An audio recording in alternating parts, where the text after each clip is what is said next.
Will AI improve our lives or exterminate the species? What would it take to abolish poverty? Are you eating enough fermented foods? These are some of the questions we've tackled recently on The Next Big Idea. I'm Rufus Griscom, and every week I sit down with the world's leading thinkers for in-depth conversations that will help you live, work, and play smarter.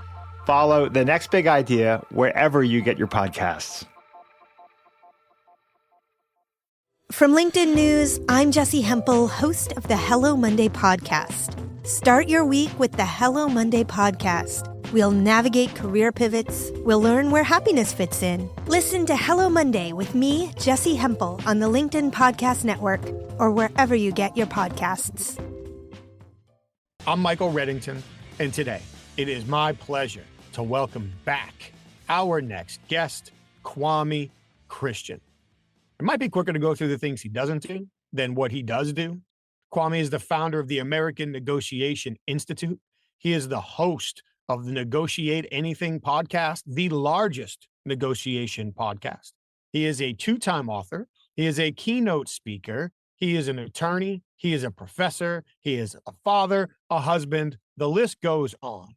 He's very smart, has great experience, super nice guy, very generous with his time, and I'm really excited to share another conversation with you all today. And Kwame and I are going to go through any number of topics. We're going to let this conversation flow where it goes, but we're going to start by talking about how he learned to develop confidence during conflict. He's going to do a great job explaining what he believes the difference between skills and talents are, and how we can improve our outcomes if we adjust our perspective the same way. He's going to share his 3-step framework for negotiations, give several examples for the danger of and how to overcome attribution bias, and he's going to explain what he believes it means to take on conversational leadership. And that's just the beginning. So much more. Another great conversation with Kwame. I feel like we could have talked all day, and I'm really excited to share it with you now. So thank you very much for taking the time to join us.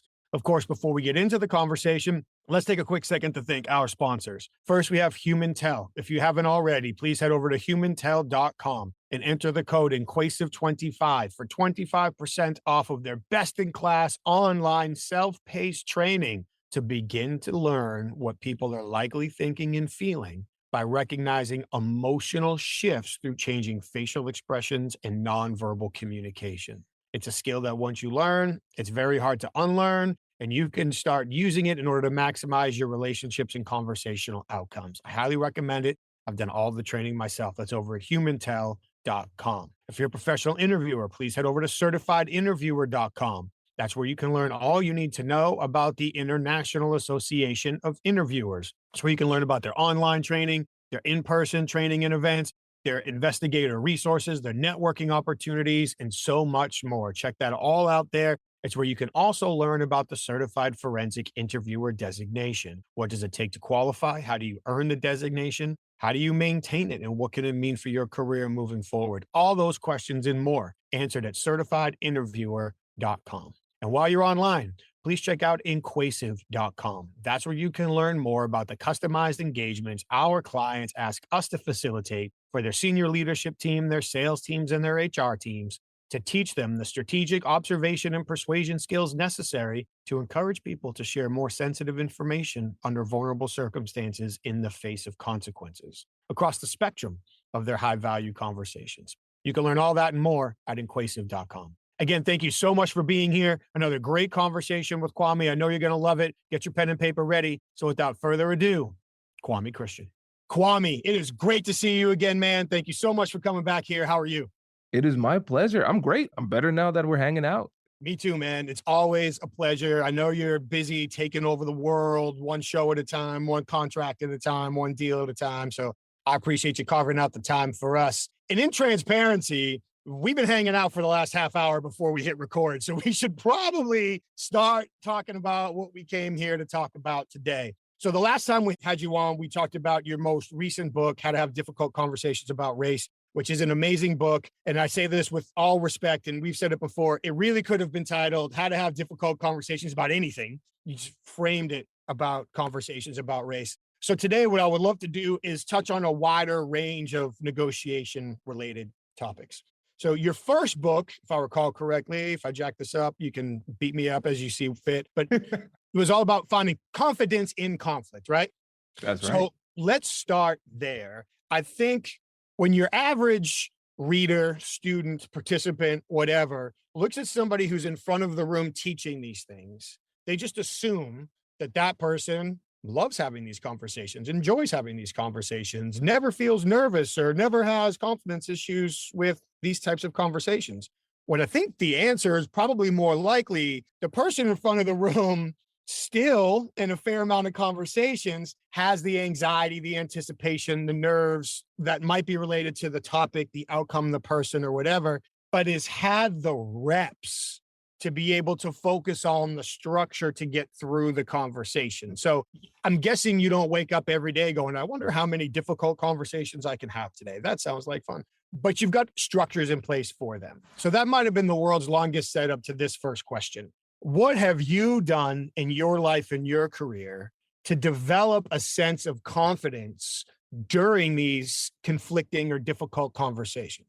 I put in the work. And it's funny too, because like you said, a lot of times when people look at you, they say, all right, cool, confident negotiator, you always had it. But the reason I have it now is because I didn't always have it. And so for me, I was a people pleaser for a long time. And it wasn't until I found negotiation in law school that I realized this was a skill, not a talent. We could actually get better. And then when I started to think about it, I said, wait a second, if I was having this challenge, if I was having this problem of having difficult conversations, standing up for myself and overcoming this fear, I bet some other people are having the exact same problem. And that's when I realized when it comes to difficult conversations, a lot of times in the industry, we have been giving recipes to people who are afraid to get in the kitchen. It's not an issue of not knowing what to do. It's an issue of not being able to overcome our internal mental and emotional barriers to doing what we have to do. And so with that first book, I wanted to start from the inside out, helping people to understand what it is that could be holding them back, how they can overcome it, and then giving them one really simple tool, compassionate curiosity, that can help them through those tough conversations. Love that. So now you're giving me the challenge of taking all these notes you're giving me while listening and getting ready to ask you the next question. I got two I'm going to go with because a couple seconds ago, you said something that I think is very powerful and I want to go back to. Please break down skill versus talent. Oh, this is big. When we're talking about skill versus talent, it's the assumption that somebody was born with this. They are great because they were born great. Skills, on the other hand, we're saying skills are developed. Nobody's born with skills, right? But it takes time to build and practice.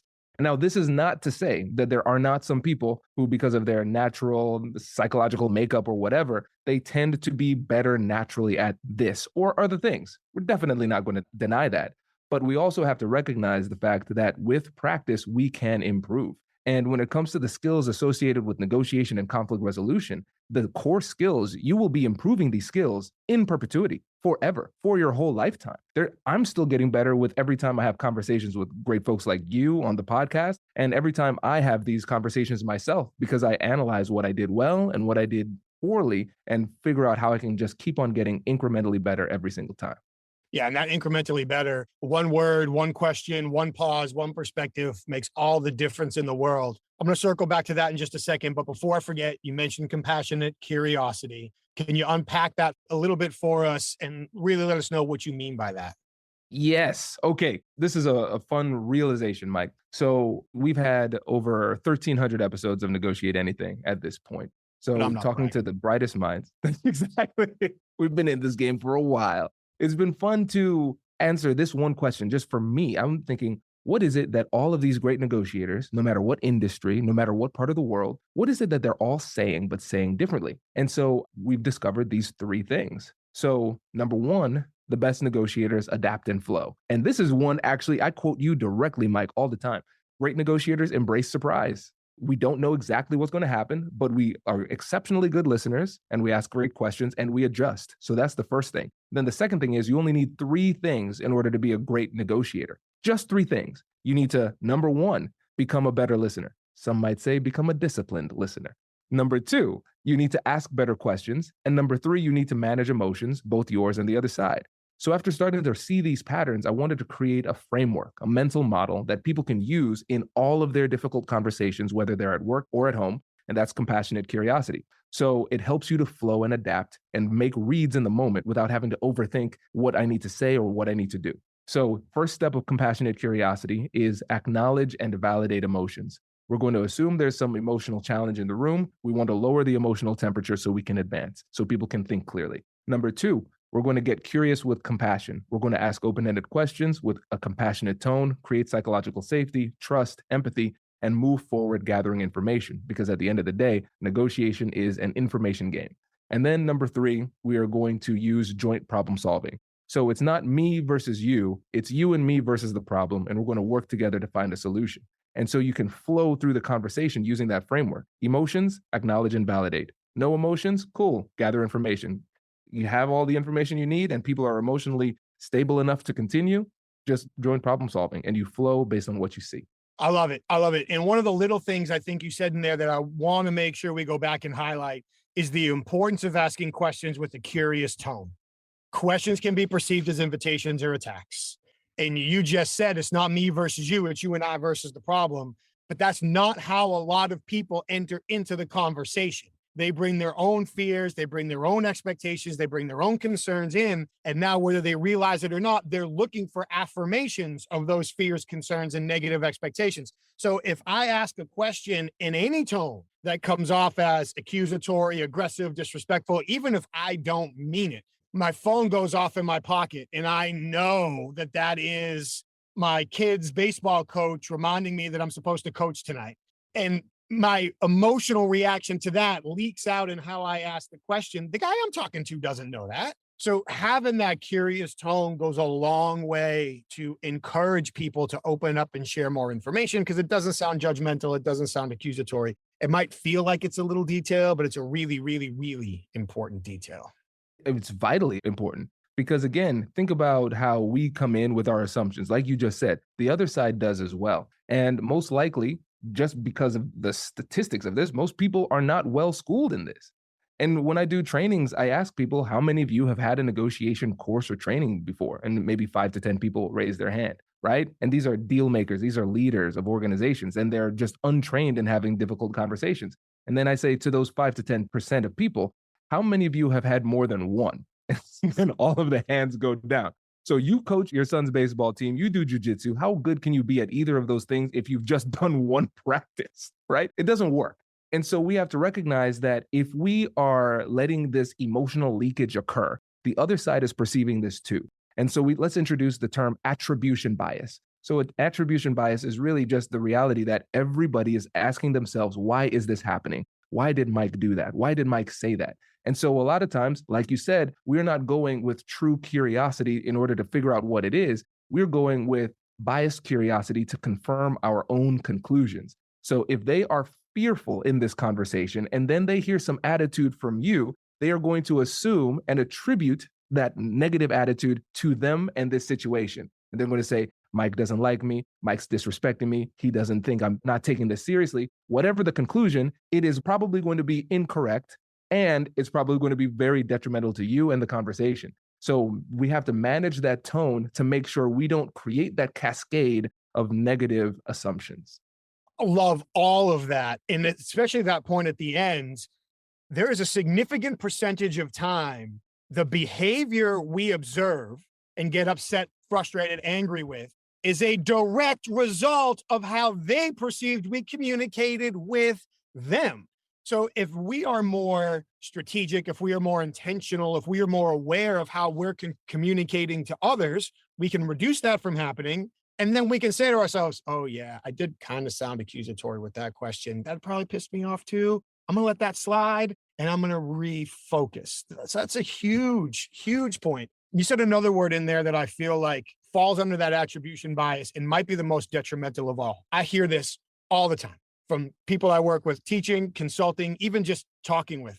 He disrespected me. Really? Really? Number one, are we 8th graders at recess? Is that what this is about? Or worse, are we 21-year-olds at the bar? Like, did you just disrespect? But did he really disrespect you? Or do you feel disrespected based on how your self-image and expectations are currently in conflict with what you just witnessed in this situation? And there are so many times that people take this feeling of disrespect, which can be directly related to that attribution bias. They misread it, maybe entirely, if not largely. And now we're going down the wrong road. I was telling this story in a class I taught this week. Years ago, I had to interrogate a professional interrogator. And he had said and done some things to a female colleague that I think most of us as upstanding men who care about their moms and their wives and their daughters would be pretty upset with. And everything that I had heard about this gentleman was expect, and I say this metaphorically in air quotes if you're only listening, a fight, like not an actual like stand up, let's go, but it's going to be an argument. There's going to be conflict. There's going to be. So I had built my plan around that. I'd rather be lucky than good, ends well, written confession, escort the guy out. I'll tell you the funny story about how that went when we're not recording. And then I take the video back to my office and I sit down with Dave Zalowski, the guy who co-wrote the method that I used. And I felt great, right? Everything went well. It worked out the way we wanted.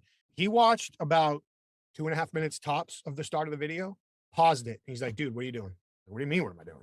What are you doing? What do you mean? What am I doing? Like, I'm starting the interview. This is going to end very well. Like, you should probably watch how this goes. Plays it a little more, stops. He's like, why are you doing this? Like, doing what? To short circuit the whole story for time here, because I was so convinced this guy was going to pick a metaphorical fight. What do you think I did? You came in hot. I did. Absolutely. So I started it. So when he gave it to me, I'm like, there it is. I knew it was coming, but there's a reasonable likelihood that it might not have happened at all. Certainly wouldn't have happened that soon. It might not have happened to that degree if I didn't come in feeling like, all right, if this is what he wants, I'm ready. And if Dave didn't sit me down and walk me through that, I likely never would have saw it, never would have realized it, would have felt good about how everything went. When in reality, yes, it was successful, but when you separate the process from the results, there was a way to be much more successful. And had I repeated the same process, I likely wouldn't have repeated the same success. So I think that feeling of disrespect that you just mentioned is like an aside is actually a really important thread that way too many people fall victim to. Hello, my friends. Before we get back to today's episode, I want to ask you a question.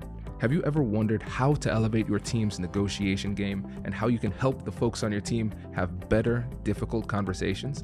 At the American Negotiation Institute, we offer transformative keynotes and workshops tailored to empower professionals with top-tier negotiation and conflict resolution skills. Whether it's a keynote for your next event or hands-on training for your team, we've got you covered. Don't just negotiate. Master the art with the American Negotiation Institute. Click the link in the description to find out more. Elevate, negotiate, and succeed. Hi, I'm Jonathan Fields. Tune into my podcast for conversations about the sweet spot between work, meaning, and joy. And also listen to other people's questions about how to get the most out of that thing we call work. Check out Sparked wherever you enjoy podcasts.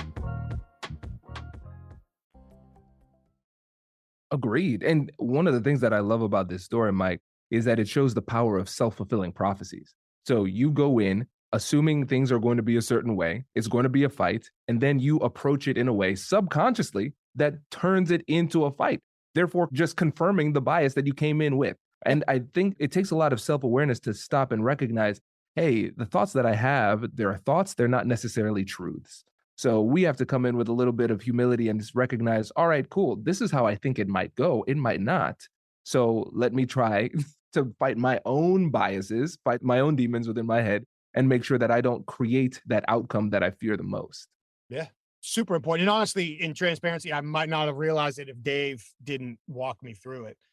It's, those conversations were so important to my development as a human being, let alone professional. But I equate it to like thinking you played a great game and then sitting down to watch the game tape with Bill Belichick. Like, it doesn't matter how well you think you did, you're going to be sweeping up pieces of your ego at the end of this conversation. But it was critical. You and I were talking a little bit before, but long before I ever thought about sharing that story, about how important it is to recognize, learn from mistakes that we make and apply that to everything that we do.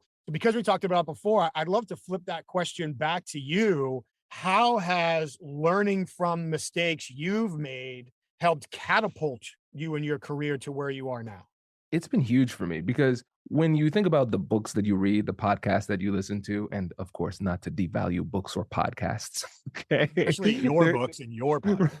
Thanks. When you realize it, those are general books applied to general situations. They are not studying you. The only person in the majority of cases that is going to study your own performance and behavior is yourself.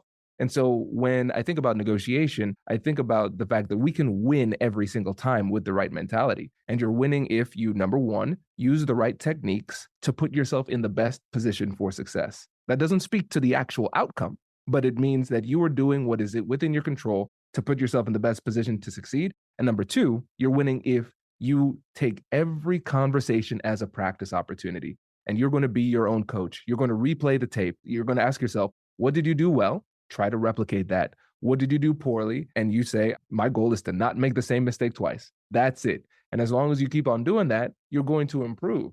Now, again, a lot of people don't take the time to do it, but it's just doing that and improving incrementally. That's what gets you forward. So I really suggest that we start to look at ourselves as our own little experiments. So, okay, in this conversation, what I'm going to do is last time I talked too much. So this time I'm going to try to keep the ball in their side of the court as much as possible, focus on them, see if I can flex that conversational muscle. And if you start almost gamifying it in that type of way, you decrease the pressure that you're putting on yourself because you're not trying to force an outcome. You're just trying to improve a process.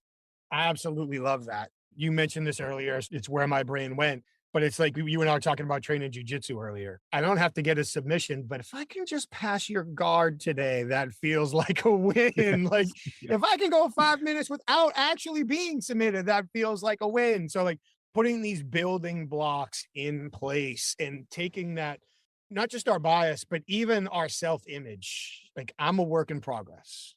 There's going to be things I do well. There's going to be things that I don't. And maybe there's going to be situations I do more or less well in.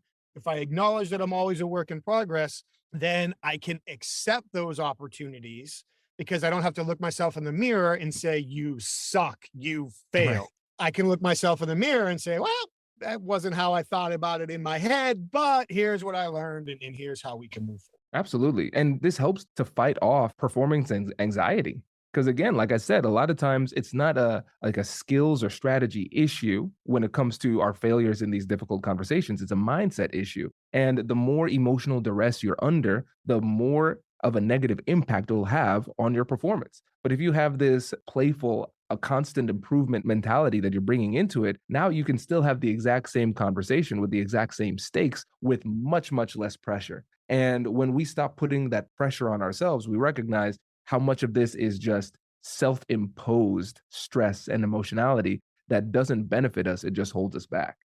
I'm going to keep just saying I love all of it because eventually I'll find something to disagree with you on, but hammer, meet, nail on head, time and time and time again. You talked about skills. You talked about strategies. You talked about your framework that you use. You're very public about all of this. You have an enormous podcast with an enormous following. You've written 2 books that have sold tons and tons of copies. You're constantly out on the road, teaching groups.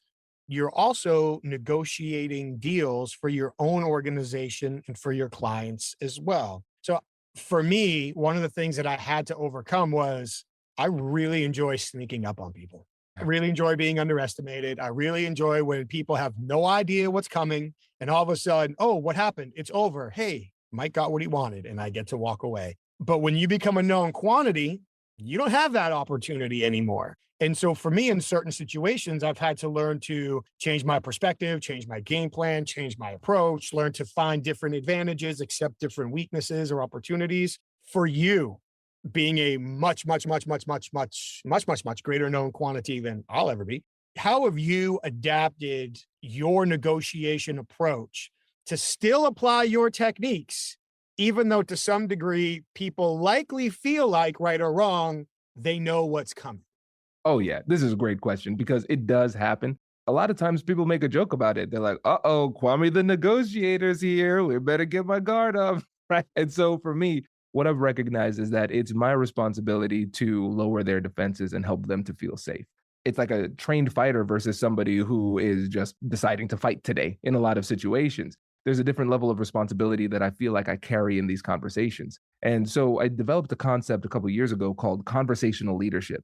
where in the conversation, I'm leading the conversation in terms of, number one, steering the conversation in a productive direction, but at the same time, leading by example, showing people how to negotiate as I negotiate. And so at the beginning, it will seem very unimpressive, and that's the goal, Mike, because I don't want them to feel like something is happening to them. We're just friends chit-chatting. And in all of my years negotiating, in every single negotiation leading up to it and after it, there's one word I've never used, and that is the word negotiation, because there is a stigma attached to that word, because most people think about it as a combative type of endeavor. And so I say, hey, we're having a conversation. I'm looking forward to chatting with you. Yeah, this is an awesome conversation, right? And so we demystify the process. And so I make it really clear at the beginning that we are just two people trying to share our versions of the truth and work toward progress and better, whatever that happens to be. And so our job in this conversation is to see how we can help each other to improve. And if something good comes from it, that's great. Let's move forward. If not, no harm, no foul. And so for me, I get to use the exact same negotiation techniques, but I focus really heavily at the beginning to let them know this isn't going to be a duel. It's not going to be a fight. We're just going to have a conversation and we can see what happens. I love it. Taking their guard down, being self-effacing probably isn't the right term. Trying to put everybody at ease right out of the gate, I think is very important. Whether they know who you are and think they know what's coming or not, that's a great technique. I had a mentor very, very early, really my first true boss in the world of investigations. I brought an investigation to an HR director at the time. And before I explained anything that I had found in my investigation, I just walked in and said, I just need to make sure I have your permission. I need to go interrogate so-and-so.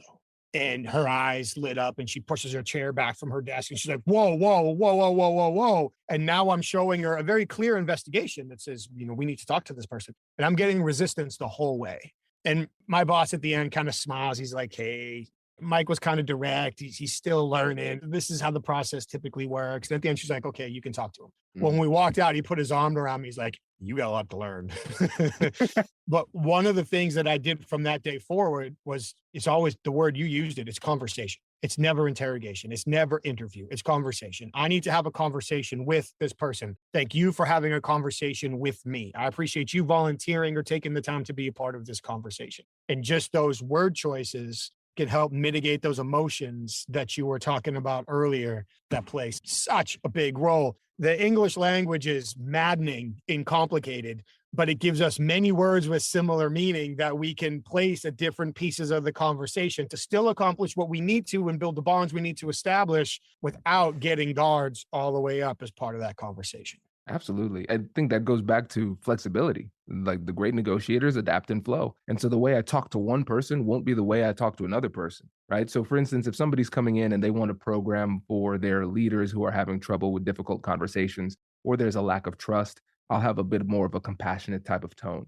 And I have a compassionate tone regardless, but it's a bit of a softer approach because they're less familiar and comfortable with this topic in general. But if I'm negotiating with true deal makers, hey, we want you to come in and teach our procurement team, our deal team, our sales team, whatever it happens to be. In those conversations, I recognize that part of their due diligence is testing me a little bit, which they should. They want to make sure that the brand that they see outside matches the skill set that I'll bring inside their organization. And so I'll have to be a little bit more assertive, but then also diffusing at the same time, right? Yep. So it's like, hey, yeah, I'm going to stand my ground. I'm not going to allow you to take advantage of me. And I'm not going to be a jerk while doing it. And we're still going to have a lot of fun during this conversation as you test me and I handle it and you're impressed and then we can close the deal, right? And so it's about knowing your audience, recognizing what they need, because sometimes you can go too overboard with the compassionate side and then people don't take you seriously. Sometimes you do need to flex a little bit. But again, it's the ability to make that appropriate read and adjust based on who's in front of you.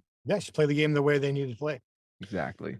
When we talk about the assertiveness versus the compassion, I mean, there's any number of roads to go down there. But one of the things that kind of led my mind back to is myths and misconceptions about negotiation. You've got to be tough. You've got to be really nice. You've got to make the first offer. Don't ever make the first offer. All of these things. What do you feel like are some of the most prevalent or painful misconceptions around negotiation that really short circuit what people can achieve? The timing of this is funny because I just got myself these hats, Nike hats that say deal maker on it.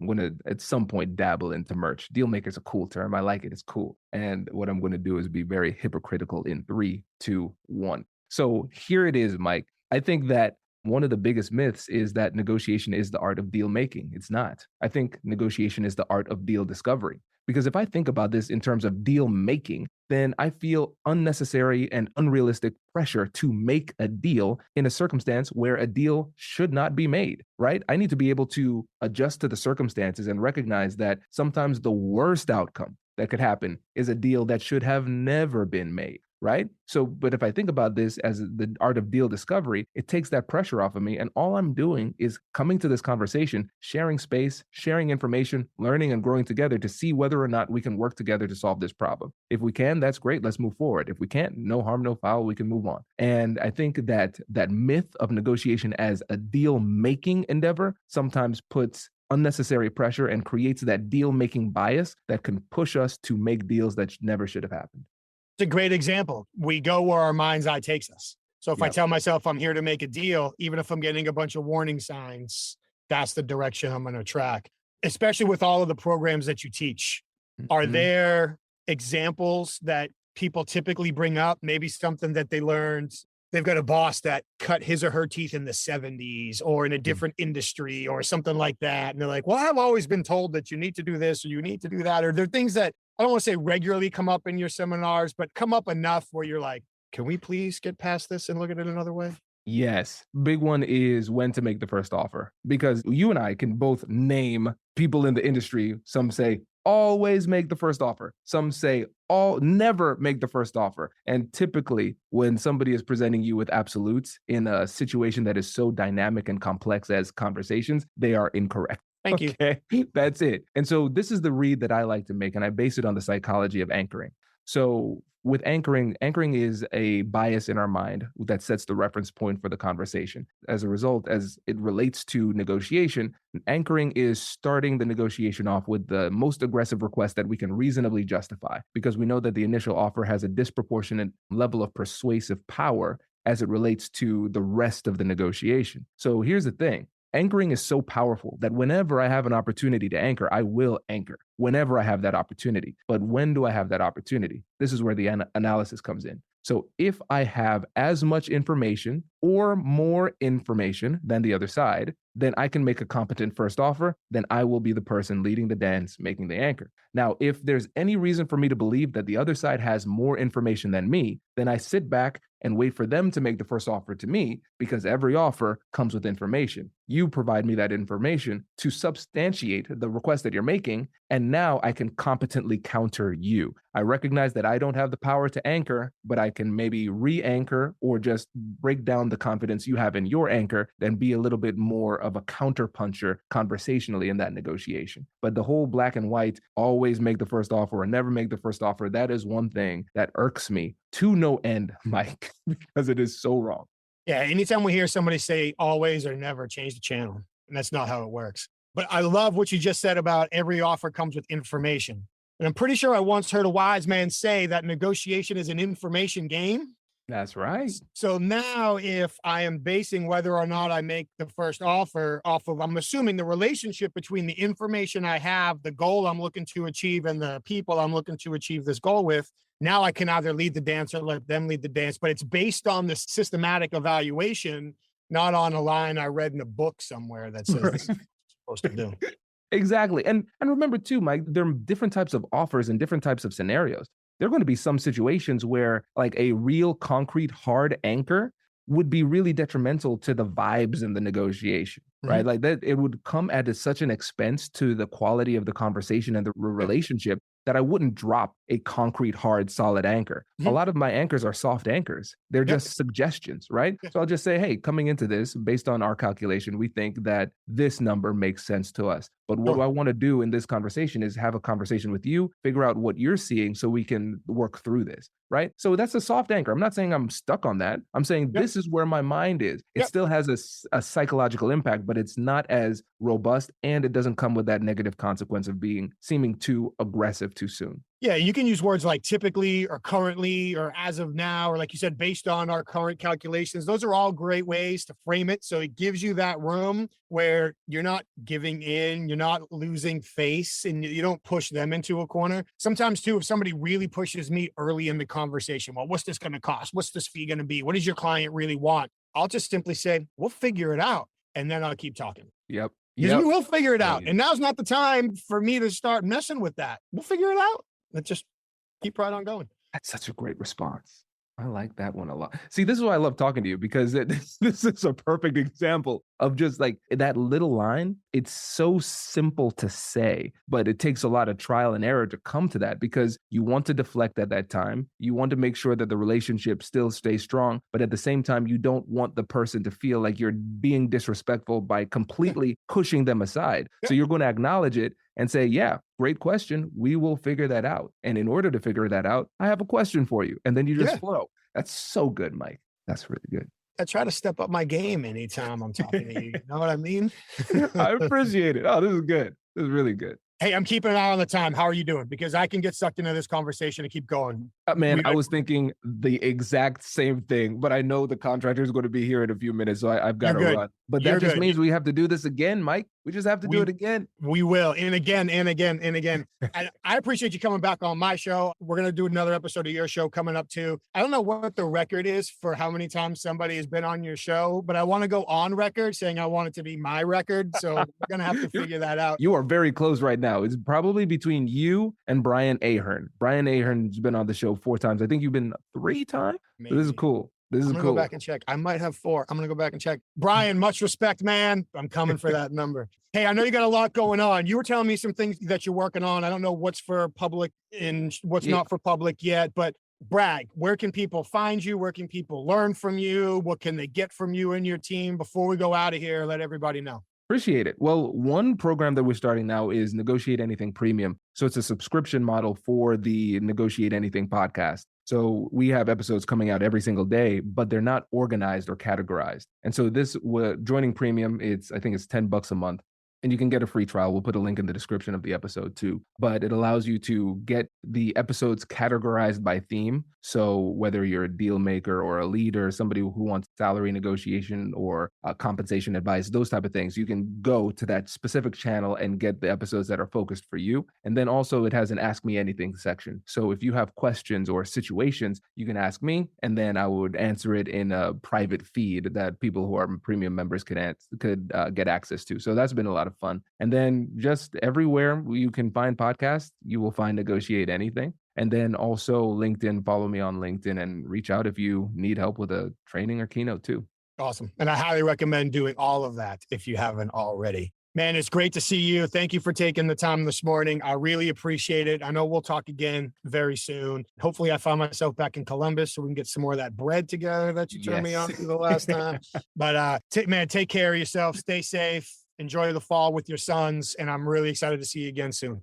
Appreciate you, brother. Thank you. Kwame, thank you for another amazing conversation. I know you fit this into your schedule today. I really appreciate it. Thank you so much. I can't wait to continue our conversations on your show, on mine, and offline. You do so much great work. I truly appreciate it. Thank you so very much. I hope you all took as many notes as I did. I feel like I was writing the entire time he was talking, and we've talked about some of these topics before. So many new great ideas that he shared. I really love the line that he said that negotiation is an information game. How we're gathering information, how we're using information, communicating information, making decisions based on the information, so important. And I love how he continued to say later on, every offer comes with information.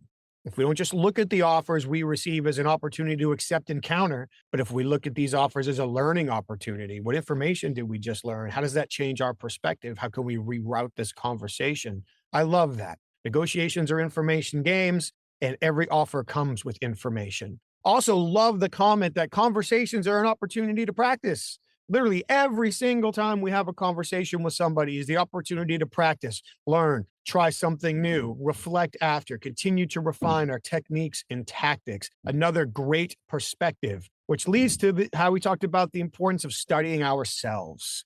What are we successful with? What do we need to work on? What did we do well, not so well? continuously going back, reflecting, and studying ourselves can really lead to breakthrough incremental improvements. Kwame, thank you so much for all that you shared today. I truly appreciate it. Congratulations! You've just joined an elite club. By listening to a full episode, you're now officially on the Negotiate Anything team. So welcome aboard. What most team members do is they subscribe to the podcast because that allows them to automatically get the latest episodes of the show. The best things in life lie on the other side of difficult conversations. Keep learning, keep practicing, and keep getting better. Your relationships will improve, your career will soar, and you'll have the confidence you need to get the most out of these crucial conversations. Again, thank you for joining the team. We're excited to have you, and I will see you in the next episode. I'll catch you later.